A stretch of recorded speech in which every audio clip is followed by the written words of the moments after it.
Katika jamii nyingi uzuri hupimwa kwa wanawake, lakini kuna jamii uzuri huo huo hupimwa kwa wanaume. Najua itakushangaza, lakini huo ndio uhalisia wa jamii fulani kutoka katika jangwa la Sahel. Je, unatamani kujua ni jamii gani hiyo?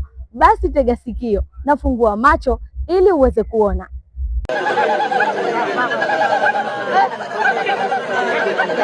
Mirindimo ya ngoma inapasua ukimya wa Sahel.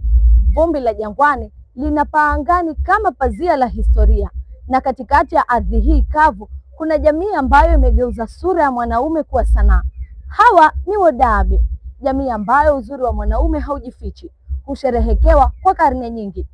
Wodaabe wameifuata sauti ya malisho, wakihama kutoka eneo moja hadi jingine, wakivuka mipaka ya Sahel kama walivyofanya mababu zao.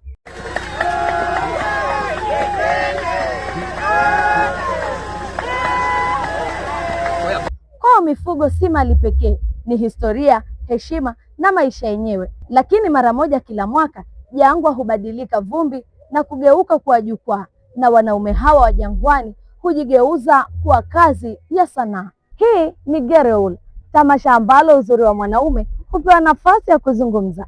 Usiku wa Gereul unapoanguka, ngoma huanza kuzungumza, na mwanaume anayeshinda moyo wa mwanamke hubeba ushindi ambao haupimwi kwa fedha, bali kwa heshima.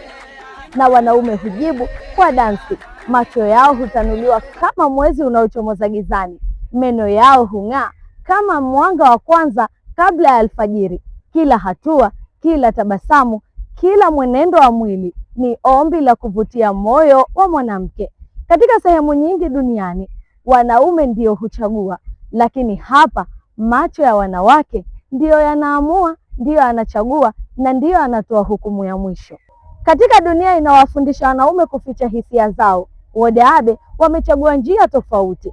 Kwa uzuri si udhaifu, mapambo si aibu, na mvuto hauondoi wanaume, bali huupa sauti. Jua linapozama nyuma ya upepo wa Sahel, ngoma zinaendelea kupiga kama mapigo ya moyo wa utamaduni uliokataa kusahaulika. Na wakati dunia ikiendelea kubadilika, Wodaabe wanaendelea kuimba na kucheza na kuhifadhi simulizi yao, simulizi inayokumbusha kuwa uzuri wa mwanaume unaweza kuwa zaidi ya sura na unaweza kuwa utamaduni.